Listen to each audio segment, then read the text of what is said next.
प्यारे बच्चों, मैं सुधा पासवान, प्रवक्ता रसायन विज्ञान, राजकीय जुबली इंटर कॉलेज गोरखपुर से। बच्चों, कक्षा 11 के विषय रसायन विज्ञान के अध्याय 11 पी ब्लॉक तत्व के भाग 2 के साथ मैं आपके सामने उपस्थित हूँ। इससे पूर्व बच्चों आप भाग 1 पढ़ चुके हैं, जिसमें आपने पी ब्लॉक तत्वों की विभिन्न ऑक्सीकरण अवस्थाओं, अक्रिय युग्म प्रभाव, उनके द्वारा बने यौगिकों की प्रकृति और पाई बंध के बारे में विस्तार से पढ़ा था।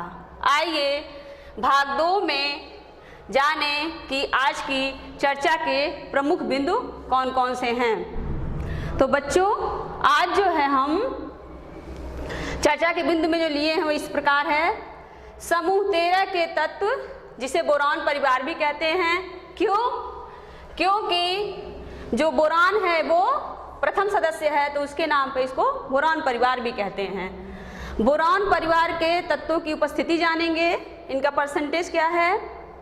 समूह 13 के तत्वों के परमाणुविक गुण, जैसे इलेक्ट्रॉनिक विन्यास, परमाणु त्रिज्या, आयनन एंथैल्पी, विद्युत ऋणात्मकता और इनके भौतिक गुण धर्म के बारे में विस्तार से चर्चा करेंगे। तो आइए हम आगे बढ़ते हैं और समूह 13 के तत्वों को देखते हैं।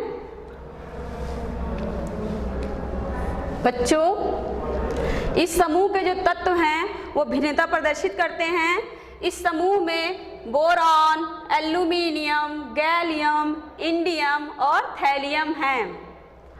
जो बोरॉन होता है वो एक अधातु है और उसी समूह का एल्यूमिनियम धातु है। जबकि बोरान और एल्यूमिनियम के बच्चों अनेक रासायनिक गुणधर्म मिलते हैं और इसके अलावा गैलियम, इंडियम और थैलियम धातु हैं। इस प्रकार ये देखिए, अब इनकी उपस्थिति के बारे में हम एक संक्षिप्त चर्चा कर लें।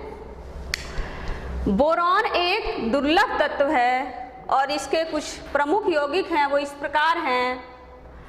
आर्थोबोरिक अम्ल H3BO3, बोरेक्स Na2B4O7 10H2O, इसके बाद करनाइट Na2B4O7 4H2O। बच्चों, हमारे देश में बोरेक्स जो है लद्दाख की पूगा घाटी और राजस्थान के सांभर झील में जो है मिलता है। अब यदि हम अर्थ क्रस्ट की बात करें तो उसमें भारात्मक उपस्थिति वाले कुछ तत्व हैं। आइए इन्हें देखते हैं। बोरॉन, इसकी उपस्थिति या इसका परसेंटेज वो तो बहुत कम है। देखिए 0.0001% है। इसके दो समस्थानिक रूप B10 19% और B11 81% है और एल्यूमिनियम 8.3%, ऑक्सीजन 45.5% और सिलिकॉन 27.7% है। इस प्रकार अगर हम देखें तो भारात्मक उपस्थिति के मामले में एल्यूमिनियम का तीसरा स्थान है। अब हम एल्यूमिनियम के कुछ प्रमुख अयस्क जान लें। बॉक्साइट एल्यूमिनियम का एक प्रमुख अयस्क है। इसके अलावा क्रायोलाइट Na3Al(F6)। बच्चों, जो एल्यूमिनियम होता है वो मुख्यतः मध्य प्रदेश, कर्नाटक, उड़ीसा और जम्मू में माइका के रूप में या अभ्रक के रूप में मिलता है और गैलियम, इंडियम और थैलियम ये जो बच्चों प्रकृति में बहुत ही कम मात्रा में मिलते हैं। तो अब तो ये हो गई इनकी उपस्थिति की बातें। अब हम चर्चा को आगे बढ़ाते हैं और समूह 13 के तत्वों के जो परमाणुवीय गुण हैं उस पर बात करेंगे। तो पहला गुण है इलेक्ट्रॉनिक विन्यास। समूह 13 के तत्वों का बाह्य इलेक्ट्रॉनिक विन्यास बच्चों NS2NP1 होता है, अर्थात जो अंतिम इलेक्ट्रॉन है वो P कक्षक में प्रवेश करता है और उसके संयोजी कोश में कुल जितने भी हैं कुल 3 इलेक्ट्रॉन होते हैं सभी तत्वों के। इस समूह के तत्वों के जो इलेक्ट्रॉनिक विन्यास हैं प्रथम 2 समूहों के तत्वों की तुलना में अधिक जटिल हैं। प्रथम 2 समूह कौन हैं? S ब्लॉक के तत्व। इनके इलेक्ट्रॉनिक विन्यास में अंतर के कारण जो इस समूह के तत्व हैं वो कई प्रकार की भिन्नताएं प्रदर्शित करते हैं। ये देखिए, ये जो है समूह के 13 के तत्व हैं बोरॉन, एल्यूमिनियम, गैलियम, इंडियम और थैलियम। बच्चों ये इनके संकेत हैं। देखिए ये परमाणु क्रमांक है बोरॉन का 5, एल्यूमिनियम 13, गैलियम 31, इंडियम 49 और थैलियम 81। अब यदि हम इनका संक्षिप्त इलेक्ट्रॉनिक अभिविन्यास देखें तो सबके बाहरी कोश में 3 इलेक्ट्रॉन मिलेंगे और अंतिम जो इलेक्ट्रॉन है वो P कक्षक में प्रवेश कर रहा है। ये इनके इलेक्ट्रॉनिक विन्यास की बात हुई। अब दूसरा परमाणु गुण है परमाणु त्रिज्या। तो पहले ये जानिए कि परमाणु त्रिज्या क्या होती है। तो किसी परमाणु के नाभिक से उसके सबसे बाहरी कोश की जो दूरी होती है उसे हम कहते हैं परमाणु त्रिज्या। इसको समझिए, ये बच्चों नाभिक है जिसमें प्रोटॉन होता है। ये मानिए ये प्रथम कोश, ये हो गया द्वितीय कोश। अब नाभिक से जो बाहरी कोश की दूरी है यही आपकी कहलाती है परमाणु त्रिज्या।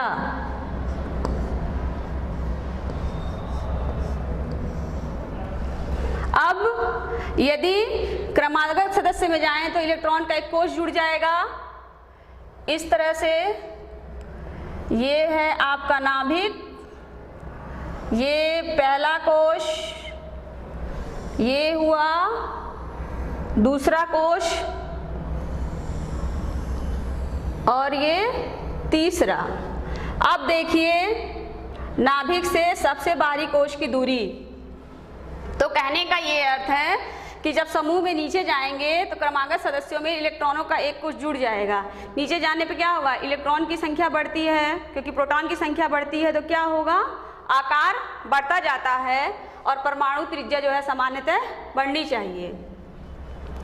लेकिन परमाणु त्रिज्या की जो वृद्धि है वो संभावित होने के बावजूद भी विचलन देखा जा सकता है। जैसे गैलियम की परमाणु त्रिज्या 135 पिकोमीटर है और एल्यूमिनियम की देखिए बच्चों 143 पिकोमीटर हो गई है। बोरॉन के बाद एल्यूमिनियम आता है, एल्यूमिनियम की बढ़नी चाहिए, ठीक है बढ़ी। एल्यूमिनियम के बाद गैलियम है, इसकी बढ़नी चाहिए लेकिन क्या हो गई, घट गई। क्यों? आइए इसको विस्तार से देखें कि गैलियम की परमाणु त्रिज्या क्यों घट जा रही है।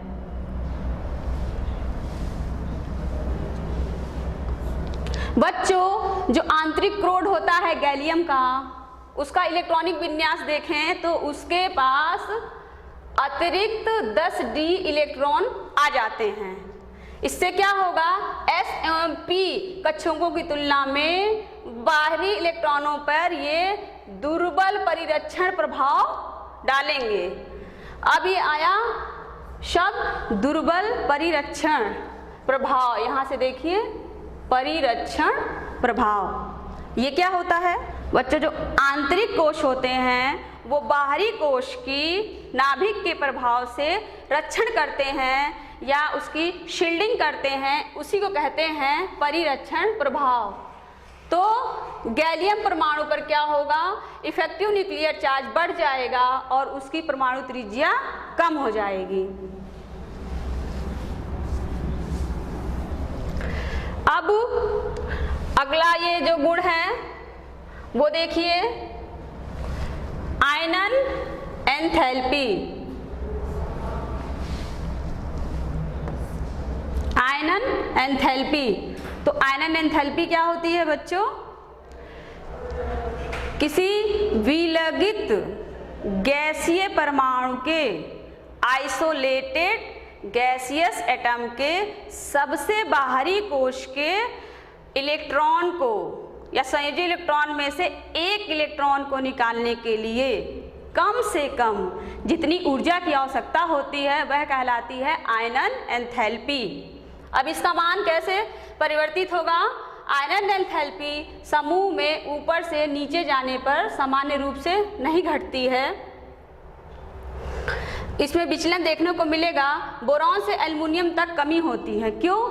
बोरॉन का साइज छोटा है तो प्रभावी नाभिकीय आवेश जो होगा बाहर के इलेक्ट्रॉनों पर अधिक काम करेगा, उसको मजबूती से पकड़ के रखेगा, तो हमें अधिक ऊर्जा देनी पड़ेगी इलेक्ट्रॉन को निकालने के लिए।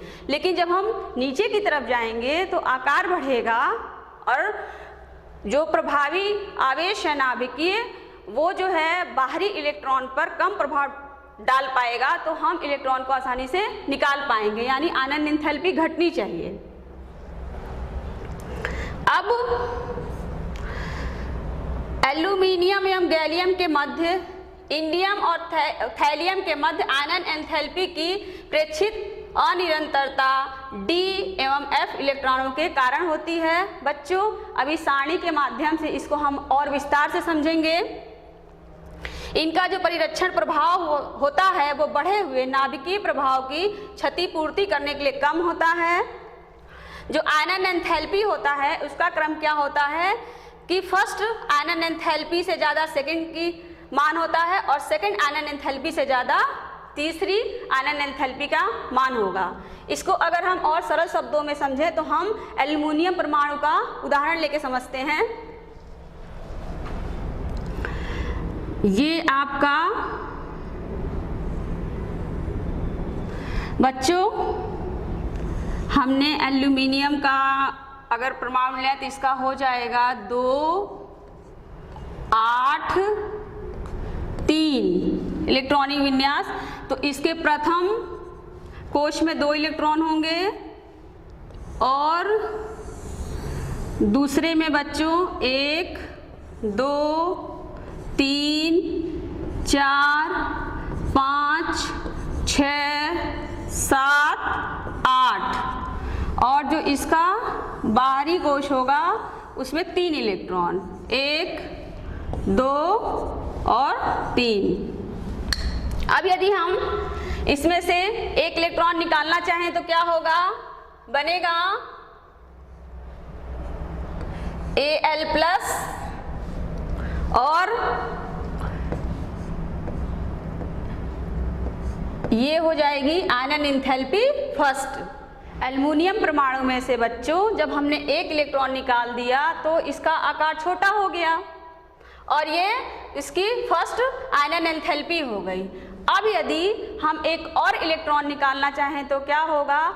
प्रभावी नाभिकीय आवेश का मान और ज़्यादा बढ़ जाएगा, वो इलेक्ट्रॉन को और मजबूती से बांधेगा और हमें और ज़्यादा ऊर्जा देनी पड़ेगी। तो यदि हम एक और इलेक्ट्रॉन निकालें तब क्या होगा? तब बच्चों बन जाएगा Al plus plus Al2 plus और आयनन एंथैल्पी हो जाएगी, ये हो जाएगी दूसरी आयनन एंथैल्पी। पहली आयनन एंथैल्पी से दूसरी आयनन एंथैल्पी का मान क्या होगा? ज़्यादा होगा। अब यदि हम एक और इलेक्ट्रॉन निकालना चाहें तो तीसरा इलेक्ट्रॉन, तो अब क्या होगा? जो प्रभावी नाभिक आवेश है उसका मान और ज़्यादा बढ़ जाएगा और हमें और ज़्यादा ऊर्जा देनी पड़ेगी। तब क्या होगा? जब तीसरा इलेक्ट्रॉन निकालेंगे तो बनेगा Al3 प्लस और ये हो जाएगी आयनन एंथैल्पी थर्ड। इस प्रकार बच्चों जो पहली आयनन एंथैल्पी होती है उससे ज़्यादा मान दूसरी का होता है और दूसरी आयनन एंथैल्पी से ज़्यादा मान तीसरी का होता है। ये तो हो गई आयनन एंथैल्पी की बात। आइए अगला परमाणुवीय गुण विद्युत ऋणात्मकता, इस पे बात करें तो विद्युत ऋणात्मकता या इलेक्ट्रोनेगेटिविटी यह बताता है कि जो परमाणु है वह सहसंयोजी आबंध के युग्मित इलेक्ट्रॉन या पेयर्ड इलेक्ट्रॉन को अपनी ओर आकर्षित करने की कितनी क्षमता रखता है। तो समूह 13 के तत्वों की जो विद्युत ऋणात्मकता है वो वर्ग में ऊपर से जब हम नीचे जाते हैं तो बोरॉन से एल्युमिनियम तक क्या होती है बच्चों, कम हो जाती है। लेकिन परमाणुवीय आकार में अनियमित वृद्धि होती है, उसी के कारण क्या होता है, इनमें भी विद्युत ऋणात्मकता में भी आंशिक वृद्धि होती है। इसको अभी हम सारणी के माध्यम से और अच्छे से समझेंगे।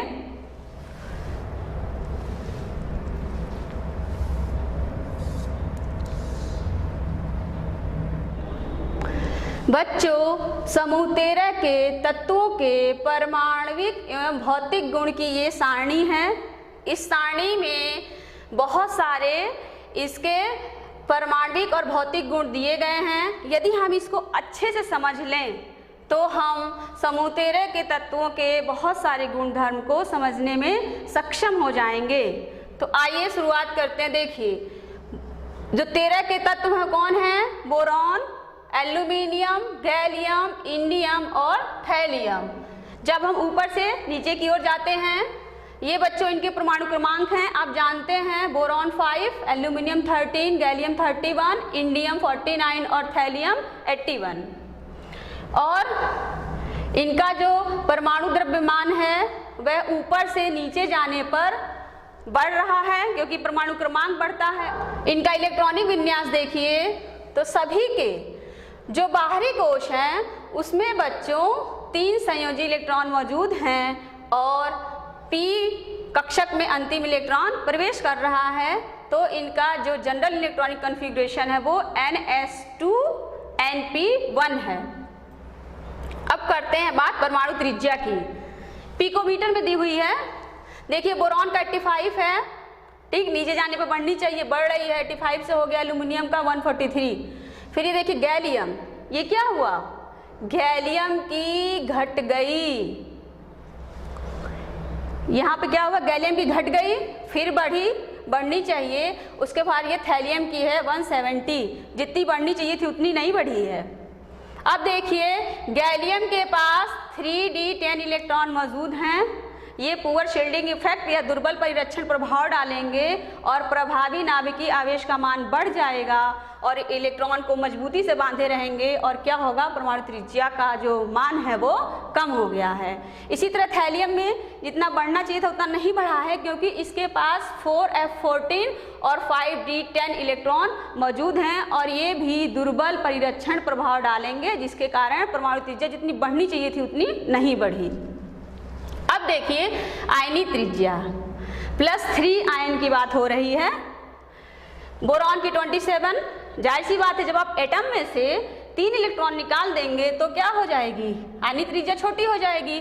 तो 85 से घट के 27 हो गई है, एल्यूमिनियम की 143 से घट के 53.5 हो गई है, गैलियम की 135 से घट के 62 हो गई है और इंडियम की 167 से कम होकर 80 और थैलियम की 170 से कम होकर 88.5 हो गई है। अब है आयनीय त्रिज्या +1 आयन की बात करें तो ये देखिए गैलियम, इंडियम और थैलियम ये गुरुतर तत्व हैं, हैवियर एलिमेंट्स हैं और ये अक्रिय युग्म प्रभाव दिखाते हैं। अब देखिए इनकी जो रेडियस है 135 से 120 हो गई है, ठीक, 167 से 140 और 170 से 150। समूह में ऊपर से नीचे जाने पर इनका मान बढ़ रहा है और चूंकि एक ही इलेक्ट्रॉन निकला है तो जो है इनका मान, जो इनकी आयनिक त्रिज्या है उससे ज़्यादा रहेगा और परमाणु त्रिज्या से कम रहेगा। अब बात करते हैं आयनन एंथैल्पी की। देखिए आयनन एंथैल्पी जो है, यदि बोरॉन को देखें तो प्रथम आयनन एंथैल्पी से ज़्यादा दूसरी आयनन एंथैल्पी है और दूसरी आयनन एंथैल्पी से ज़्यादा तीसरी आयनन एंथैल्पी का मान है। और इसी प्रकार सब में आयनन एंथैल्पी का मान जो है प्रथम से ज़्यादा द्वितीय, द्वितीय से ज़्यादा तृतीय का है। अब यदि हम समूह में ऊपर से नीचे की तरफ आएँ तो देखें बोरॉन का आकार छोटा है, इसकी जो आयनन एंथैल्पी है सबसे ज़्यादा है, फिर उससे कम एल्यूमिनियम की है। ये देखिए बढ़ गई, बढ़ी क्यों? क्योंकि इसकी परमाणु त्रिज्या क्या है, कम हुई है। तो अब इलेक्ट्रॉन निकालने के लिए आपको ज़्यादा ऊर्जा देना पड़ेगा, इसलिए यहाँ पे बढ़ गई है। ये फिर कम हुई है और ये फिर बढ़ गई है, क्योंकि यहाँ पर भी परिरक्षण प्रभाव दिख रहा है। इसी प्रकार विद्युत ऋणात्मकता बोरॉन की 2.0, एल्यूमिनियम की कम हो गई 1.5, आकार बढ़ रहा है। फिर गैलियम, इंडियम और थैलियम, इन तीनों में 1.6, 1.7 और 1.8 बढ़ी है। क्यों? क्योंकि यहाँ पे पुअर शील्डिंग इफेक्ट की वजह से शेयर्ड पेयर्ड इलेक्ट्रॉन को खींचने की क्षमता बढ़ जाती है। अब देखिए घनत्व बोरॉन का 2.35, ऊपर से नीचे जाने पर घनत्व बढ़ रहा है। इसके बाद गलनांक, बोरॉन का बच्चों क्रिस्टलीय स्ट्रक्चर होता है, या इसकी संरचना जो होती है क्रिस्टलीय होती है, इसीलिए इसका गलनांक बहुत ज़्यादा होता है। फिर एल्यूमिनियम का कम हुआ है, गैलियम का बहुत कम है, फिर इंडियम का थोड़ा बढ़ा है और फिर थैलियम का भी थोड़ा बढ़ गया है। क्वथनांक की बात करें तो बोरॉन का क्वथनांक बहुत ज़्यादा है, फिर एल्यूमिनियम, गैलियम, इंडियम और ये थैलियम, इस तरह से ये नीचे की तरफ जाने पर घट रहा है। ये देखिए बच्चों, यहाँ पे इलेक्ट्रोड पोटेंशियल आ गया है। यहाँ पे धन 3 ऑक्सीकरण अवस्था से शून्य ऑक्सीकरण अवस्था में कन्वर्जन हो रहा है और एल्यूमिनियम, गैलियम और इंडियम के जो इलेक्ट्रोड पोटेंशियल का मान है वो ऋणात्मक है। कहने का अर्थ यह है कि इनकी जो धन 3 ऑक्सीकरण अवस्था है वो अस्थाई होगी और थैलियम का इलेक्ट्रोड पोटेंशियल जो है वो धनात्मक है और धन 3 ऑक्सीकरण अवस्था इसकी कम अस्थाई होगी। इसी प्रकार यहाँ देखिए इलेक्ट्रोड पोटेंशियल धन 1 ऑक्सीकरण अवस्था से शून्य ऑक्सीकरण अवस्था में कन्वर्जन की बात हो रही है, कन्वर्जन दिख रहा है। और एल्यूमिनियम का जो इलेक्ट्रोड पोटेंशियल का मान है वो धनात्मक है, अर्थात इसकी धन 1 ऑक्सीकरण अवस्था जो है कम अस्थाई होगी। और गैलियम, इंडियम और थैलियम तीनों के इलेक्ट्रोड पोटेंशियल या इलेक्ट्रोड विभव का मान ऋणात्मक है, तो इनकी धन 1 जो ऑक्सीकरण अवस्था होगी वो अधिक अस्थाई होगी। इस प्रकार बच्चों हमने इस सारणी के माध्यम से समूह 13 के तत्वों के परमाणुविक गुण और भौतिक गुण के बारे में जाना और हमने विचलन के बारे में भी चर्चा की कि विचलन प्रदर्शित करते हैं तो क्यों प्रदर्शित करते हैं। आइए अब हम आगे बढ़ते हैं और कुछ प्रमुख गुणधर्म हैं, इनको एक बार देख लेते हैं। बोरॉन बच्चों प्रकृति में एक अधात्विक तत्व है। यह काले रंग का अत्यधिक कठोर पदार्थ है। बोरॉन के अनेक अपर रूप मिलते हैं और क्रिस्टलीय जालक के कारण बोरॉन का जो गलनांक होता है वो असाधारण रूप से उच्च होता है। इस समूह के अन्य तत्व निम्न गलनांक एवं उच्च वैद्युत चालकता वाले मुलायम ठोस होते हैं। बोरॉन क्या है, कठोर है और बाकी सब मुलायम ठोस हैं। गैलियम का गलनांक बहुत कम होता है, 303 केल्विन।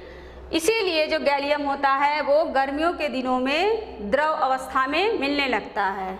इसके अलावा बच्चों गैलियम का उच्च क्वथनांक जो है उच्च तापों के मापन के लिए इसको एक उपयोगी पदार्थ बनाता है। और जो समूह 13 के तत्वों का जो घनत्व है वह वर्ग में नीचे जाने पर बोरॉन से थैलियम तक बढ़ता जाता है।